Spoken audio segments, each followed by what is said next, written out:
Another parable put he forth unto them, saying, The kingdom of heaven is like unto a man which sowed good seed in his field. But while men slept, there came his enemy, and sowed tares among the wheat, and went on his way. And when the blade had sprung up, and brought forth fruit, then appeared the tares also. Then came the servants of the householder, and said to him, Master, seest thou not good seed in thy field?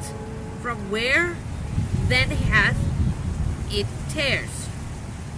And he said unto them, Some envious men had done this.